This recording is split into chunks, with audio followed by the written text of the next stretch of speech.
This is a little gardening tour for May 21st, 2021. I just planted my hot weather seeds, warm weather seeds today, which were cucumbers, zucchinis, and basil. And I planted my cool weather seeds April 17th. This is the herb garden area and the strawberries. This is the oregano plant that grows beautifully every year. If anybody would like a plant that is almost impossible to kill and just comes back plentifully year after year, oregano is your friend. Then beside the oregano, I don't know if you can see, try to point, there's chives, and the chives have kind of spread out all along here. Just FYI, chives are plentiful spreaders, so you might have to end up pulling them out of areas that you don't want them in. Then I've got a little patch of thyme right there, and then there's some onions poking out of the back there, and this is my beautiful strawberry patch. I started this patch 3 years ago with just, I think, about 3 or 4 strawberry plants, and this is what it has produced in 3 years' time. This is the most flowers I've ever seen on these plants, and also now, I will try to give it a little close-up, the most green berries. Oh, the sun is in my eyes and I can't see whether this is in focus, so I apologize if it's not, but you can perhaps see the green berries hanging there. So I'm very hopeful. I'm not a count your chickens before they're hatched kind of gal, but I'm very hopeful that there will be a plentiful strawberry harvest this year. Then next to the strawberries, I have some, let's get my shadow out of the way. I have just some early seedlings, and they're a little beaten up. Let's see if I can hone in on these guys. Oh, there is a wasp hanging out there too. So these are some chard seedlings. And then I've got a little bit of lettuce started, just a teeny little patch, as you can see, started there. I planted some beets in this area, and then we also have, again, this is lettuce and chard seedlings, and this is from April 17th is when I planted those. Now I also planted my carrots and my beets because I thought you could plant them that early. The carrots came up, the beets did not, so I'm thinking beets might like a little bit more warmth than carrots do. And then I have some volunteer onions. Oh my gosh, sorry about that. Volunteer onions that have sprouted up, which is always nice. It's always nice to have volunteers. And then I also planted some extra ones along. The ones that look like they're in a nice little row, those are the ones that are planted, and the other ones are not. And these are 2 little chard seedlings that popped up. Let's see, the little guys hidden back there. 2 little chard seedlings that popped up this year too, which is really nice because these chards are ahead of the ones that I planted. So I will be having chard earlier than I thought. And now just today I have planted in here zucchinis. I planted 4 zucchini plants. I planted more seeds than plants, but I planted enough seeds to hopefully give me 4 zucchini plants in that area. You can see there's some more green onions, volunteer onions. And then this area of the bed is for cucumbers. And I basically plant enough for 4 cucumber plants there as well. So I'll give the full view. This is my hedge bed, so the bed that I dug up along the hedge here, and you'd be surprised how much food you can get out of this little, just a little area. So yeah, so again I got the herb garden on the end, then I have the strawberries, then I have a little patch that's kind of mixed with lettuce, chard, and beets. I've got the green onion, well, they're yellow onions, and of course green onion tops. You can chop off the green onion tops and eat those. And then space for the zucchinis and the cucumbers.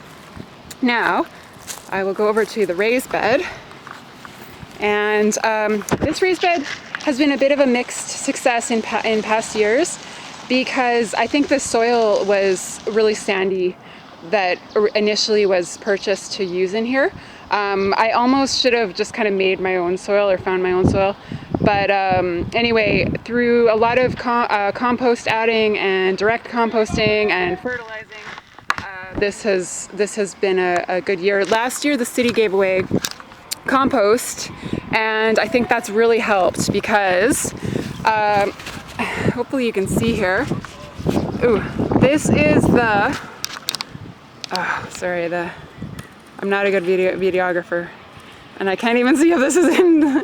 I can't see if this is in focus or not. May or may not be. Yikes.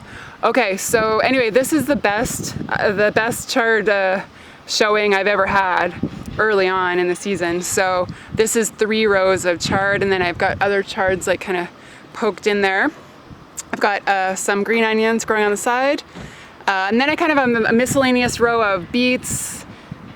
There's a kale plant that I didn't plant there, so it just popped up.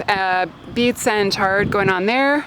Then I have I have about 6 kale plants that popped up this year. And it's kind of strange because last year the kale did really well and the chard didn't do that great. And this year it's the opposite. Probably with that compost, I'm not sure. But the kale has been a little bit more sporadic. There's another couple plants down there. And I'm sorry, the sun is completely in my eyes. I can't even see where I'm directing your attention. Hopefully I'm covering where those kale plants are. And then on this end I have carrots. The first 2 rows I planted April 17th, and they came up okay.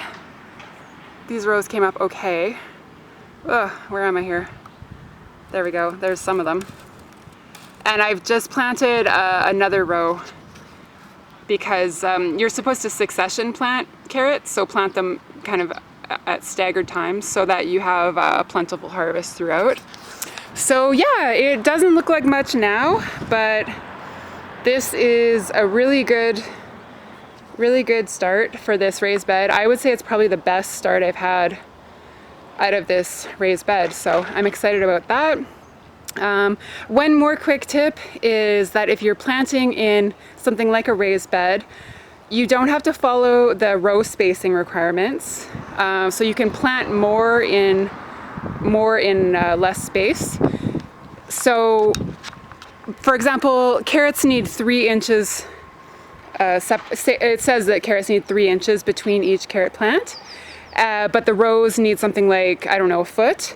Well, you just disregard the row spacing, and you plant everything 3 inches apart.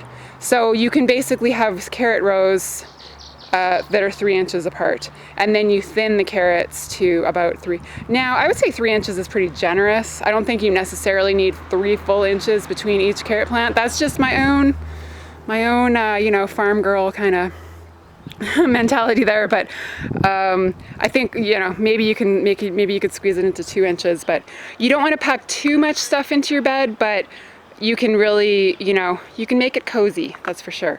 And now this year I'm doing something that's kind of fun, which is I'm also planting in these pots. I planted some basil on the left, and then I'm going to plant some spearmint on the right. Now, spearmint, I find perennials hard to start outside for some reason. I'm not exactly sure why, but I've tried to start perennial. I tried to start actually, I think thyme and oregano, and I ended up just having to actually get the plants to use. But spearmint and any mint is another invasive plant, so it'll grow and spread like crazy. Just the way that my strawberries spread out there, the mint will do the same thing. So it's good to plant mint in a container just to keep it contained. And then you can also divide the plants up and put them in more than one pot, or you can give the plants away or what have you. So that's kind of exciting. I have, I think, 4 or 5 tiny little spearmint seedlings started upstairs, and then I just planted some basil in this second pot here today, and I have one basil plant started upstairs in my place that I'm gonna try to keep alive indoors as a little experiment to see how that's going. So anyway, this is just a quick little garden update. Oh, again, sorry about the focus on this, the non-focus on this video. But yeah, that's just a little update for early on in the season, May 21st. Oh, and I will also mention that this year for fertilizer I used earthworm castings, and that seems to be working nicely as well. I basically just dug a hole, dug the rows, and filled it in with earthworm castings, and then I mixed it in with a hand rake, mixed it into the soil. Apparently earthworm castings can get kind of they can get solid and kind of like concrete like if it's too clumpy, so you have to mix it in with the soil in order for the in order for it to stay you know, not rock solid, in order for it to stay loose. So anyway, just a few little hot tips there that I'm a learn and share as I go type of gardener. So I think this is my 8th year gardening, and I really just get as much joy and glee out of it as I ever did. My dad passed away unexpectedly in 2019, and that kind of knocked the wind out of me a little bit. I didn't have as much interest in gardening, but luckily it's starting to come back, and I think he would be happy to see this progress. So happy gardening, everybody, and I hope you're getting as much happiness and glee out of your little plantlings as I am.